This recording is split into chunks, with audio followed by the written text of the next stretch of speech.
Buenos días, profesor. Nosotros somos estudiantes de la Facultad de Psicología y somos el grupo conformado por Dairo Acuña, Rubén Medina, Andrea Olivera y Gris Varillas del grupo de Psicología Social. El tema del que vamos a hablar el día de hoy son las actitudes y vamos a tocar algunos de los puntos que se encuentran aquí en el índice. Para comenzar vamos a hablar de las definiciones. Bueno, la palabra actitudes se ha definido de distintas maneras, sin embargo todas las definiciones guardan relación entre sí, es decir, no son excluyentes del todo, no son excluyentes unas de otras. Además, estas no difieren en gran magnitud de lo que una persona podría entender como actitud, ¿no? Cuando hacen uso de este término o de esta palabra. Vamos a tocar las definiciones de algunos autores, como por ejemplo Alport, el cual señala que las actitudes son un estado de disposición mental y nerviosa organizado a través de la experiencia y que ejerce una influencia directa o dinámica sobre la respuesta del individuo a todos los objetos y situaciones que se encuentran a su alrededor o con los que está relacionado. Luego tenemos a Emory Bogardus. Él dice que las actitudes son una tendencia favorable o también contraria respecto a algún factor ambiental que se convierte posteriormente en un valor positivo o negativo. Y también tenemos el concepto de James Brown, el cual señala que una actitud es un concepto empleado para explicar lo que sucede entre el estímulo y la respuesta para que se produzca el efecto que se puede observar.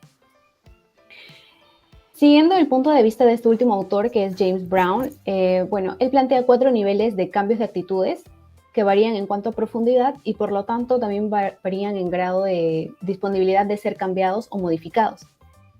Esta forma de cambiar nuestras actitudes es llamada persuasión y a continuación vamos a hablar de los 4 niveles. En primer lugar en el primer nivel se encuentran las opiniones que son netamente de opinión y que ocurren en situaciones aisladas o llamadas también raras y que en cierta medida reflejan los sentimientos de cada individuo respecto a situaciones determinadas. Cabe resaltar que esta opinión refleja un interés pasajero, como por ejemplo cuando voy a visitar a un familiar y me agrada el vino que me sirvió, que me invitó. Entonces yo le menciono esto, le hago saber eso a través de una opinión. En el segundo nivel, esto ya ocurre después de un periodo más largo en el que se da la repetición de la misma declaración o de la misma opinión. Por ejemplo, pedir la misma cerveza cuando voy a comprar a una tienda, porque yo sé que esa cerveza me gusta o sé cuáles son las propiedades de ese producto, cuáles son las propiedades, sus beneficios, etc. Por lo tanto, este segundo nivel está ligado a las preferencias de las personas, ¿no? Que siempre yo voy a pedir el mismo producto. En tercer lugar, en el cambio de actitudes se da cuando nosotros podemos demostrar que una serie de actitudes se encuentran relacionadas entre sí mismas, ¿no? Pero siempre están referidas a la misma cuestión o al mismo tema. Y por último se encuentran las actitudes del cuarto nivel, estas de acá, que pueden estar relacionadas entre sí y ya forman conceptos de carácter superior. Eysenck describía esto como las llamadas actitudes primarias, actitudes sociales primarias. Cabe resaltar que esto está fuertemente ligado y forma parte de la personalidad de cada persona y que por su carácter de orden superior son más difíciles de cambiar. Bien, a continuación vamos a hablar de algunos conceptos relacionados como son, por ejemplo, los valores, la conducta y el comportamiento. Bien, en cuanto a los valores, Rockich, él decía que era un tipo de creencia acerca de cómo debe comportarse o no una persona. Los valores en realidad son un tipo de creencia que está ubicada en el centro del sistema general de creencias, por así decirlo, ¿no? Entonces, esto nos señala una diferencia entre actitudes y valores. ¿Cuál es la principal diferencia? Que los valores son algo más estable y que son centrales. Y que, por ejemplo, los valores son los que le dan sentido a las actitudes, los que orientan la formación de las actitudes en cada persona de manera individual. En segundo lugar se encuentra el comportamiento. Aquí podemos decir que las actitudes y el comportamiento no son siempre congruentes debido a la intervención de distintas variables. Esto lo dijo Baron y Birne en 1998. ¿Qué quiere decir? Que, por ejemplo, un importante factor que modela la relación entre actitudes y comportamientos son las restricciones situacionales. Por ejemplo, a veces las personas no pueden expresar sus opiniones o sus actitudes en determinada situación porque si lo hicieran serían contrarias a las normas sociales dispuestas por esa determinada situación. Por ejemplo, estar en un restaurante y no querer que ingrese una persona de provincia. Por ejemplo, a mí no me gusta, pero yo no lo puedo decir en voz alta porque eso atentaría contra las normas sociales dispuestas, ¿no? Que es el hecho de la no discriminación. Y por último, el tercer factor que tenemos es la conducta, que, bueno, toda conducta se produce siempre en función de un contexto y una actitud concreta. Entonces, la actitud es ese factor de naturaleza afectivo y emocional que modula y regula una situación determinada que pasa a cada persona.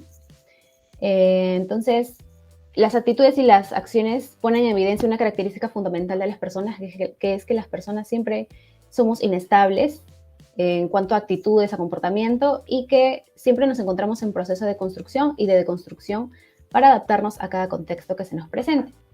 A continuación, mi compañero les va a hablar acerca de cómo se forman dichas actitudes. Bueno, ahora vamos a hablar sobre cómo se forman las actitudes, ya que en este ámbito existen dos tipos de planos, que son el plano individual y el plano social. Las distintas teorías sobre la conducta han originado dos perspectivas, las cuales son la perspectiva psicológica y la perspectiva sociológica. La perspectiva psicológica explica las actitudes como gustos, preferencias o inclinaciones que se dan a través de la experiencia personal. Y la perspectiva sociológica, el que consigue como producto de la interacción social, como lo son los valores, las actitudes que son socialmente aceptados o socialmente compartidos.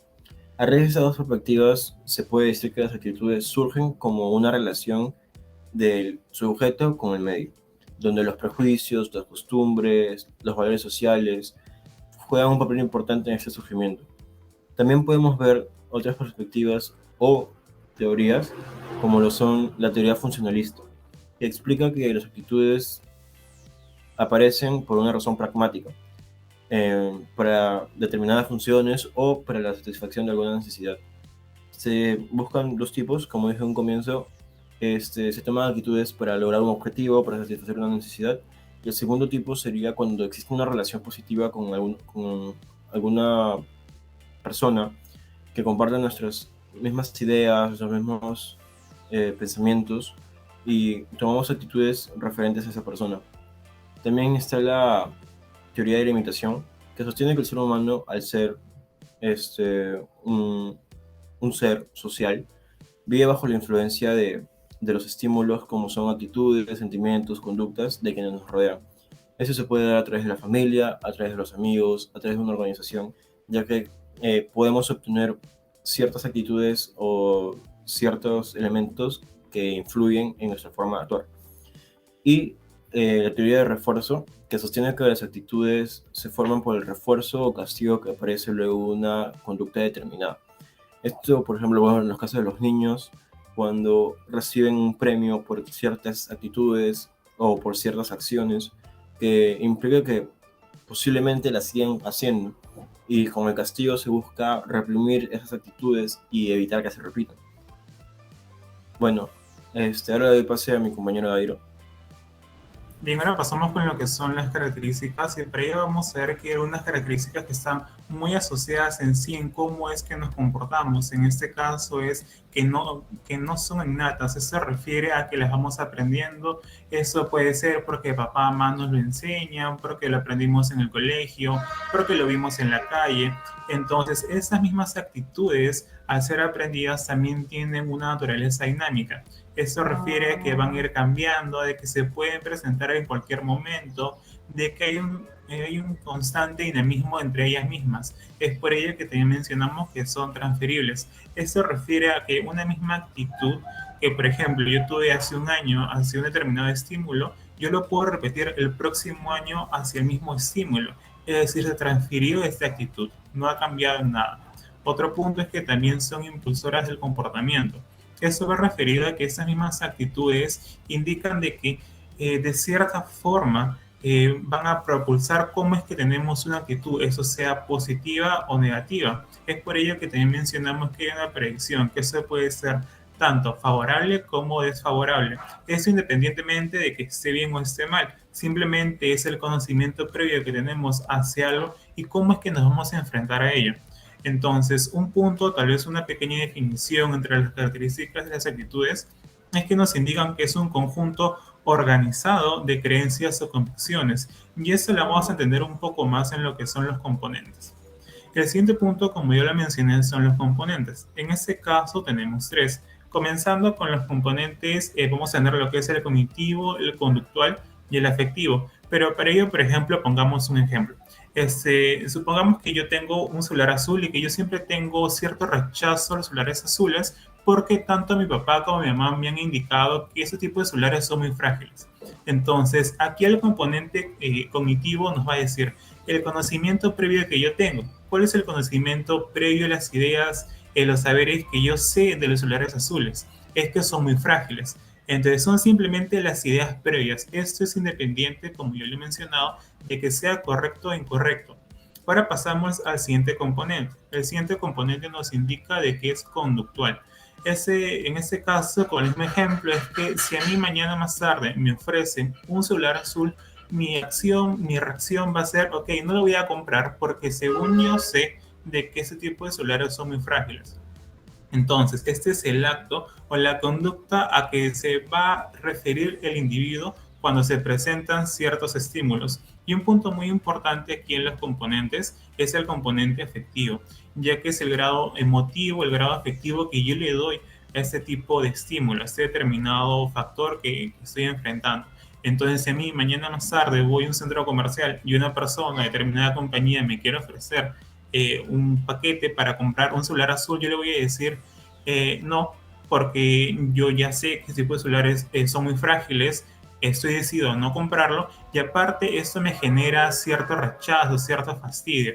Entonces, si esta persona viene y me dice, ¿quieres comprarlo? Y voy a decir, no, no tengo ganas de hacerlo, no me gusta, es una mala oferta, está muy mal que lo venda. Entonces, entendiendo con este ejemplo, vamos a ver que tanto el cognitivo, el conductual y el afectivo van de la mano y trabajan los tres en conjunto. Ahora sí, a continuación vamos a ver lo que son algunas teorías. Bien, como sexto punto tenemos a las teorías relacionadas con las actitudes. Ya. La primera de ellas es la teoría de la autorrepresentación, la cual supone que por razones estratégicas expresamos actitudes que nos hacen parecer coherentes. Es decir, que tratamos de moldear una imagen externa positiva para causar una buena impresión en los demás, lo que implica expresar actitudes con las que muchas veces no estamos de acuerdo, pero lo hacemos para que estén en la misma dirección que nuestras acciones. Todo ello brinda una mayor seguridad en nuestra identidad social e implica una recompensa de la misma, ¿no? La cual viene a ser la aceptación de nuestro entorno. Y este moldeamiento de nuestra imagen y actitudes están relacionadas con el automonitoreo, que quiere decir que se observa el comportamiento propio y el de los demás, y en base a ello la persona va a adaptar sus actitudes dependiendo de la situación.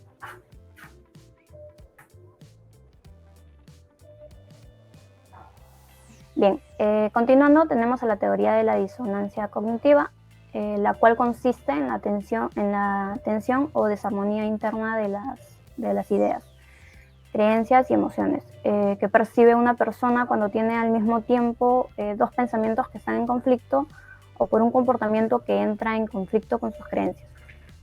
Es por ello que cuando están en tensión, cuando está esta tensión, las personas tienden a intentar reducirla modificando los pensamientos y conductas para que nuestras creencias y actitudes sean coherentes entre sí. Y de esta manera, la disonancia se reduce a causa de la justificación insuficiente, la cual se refiere básicamente a justificar de forma interna el comportamiento propio, lo cual va a motivar a creer en las acciones que se realiza y a la vez a generar un cambio mayor en las actitudes. Por otro lado, cuando la disonancia se presenta cuando ya se tomó una decisión, esta suele reducir dándole una mayor valía a la opción elegida y rebajando la opción rechazada.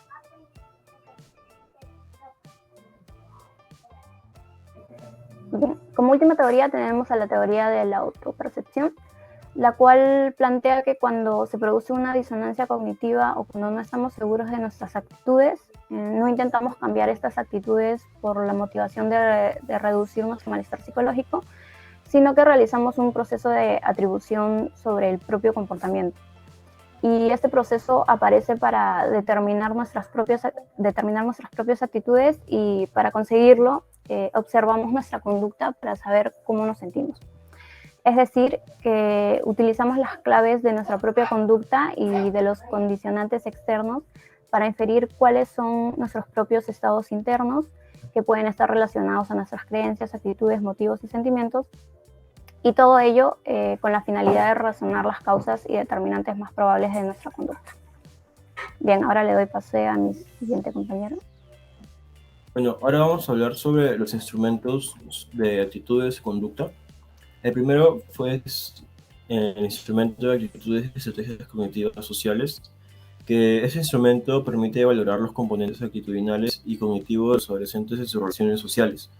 Y está compuesto por 137 elementos, cuyo lenguaje se adapta a la realidad de los adolescentes, ¿no? Para hacerlo mucho más sencillo.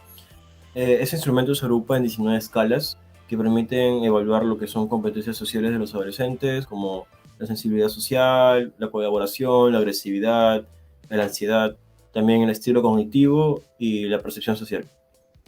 Y como segundo y último instrumento tenemos el inventario de adaptación de conducta, que evalúa el grado de adaptación del adolescente en un ámbito personal, familiar, escolar o social.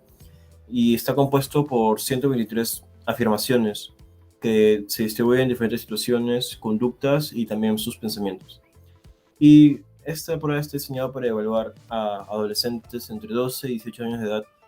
Se centra mucho en el ámbito escolar, pero como se explica, también puede ser en otro ámbito, ¿no? Como el familiar, el personal y el social. Y es posible realizarse en cualquier tipo de contexto, ya que lo que busca es evaluar la adaptación del adolescente en estos ámbitos, ¿no? Y bueno, ahora tenemos lo que son las referencias bibliográficas. Y eso sería todo por nuestra presentación. Muchas gracias.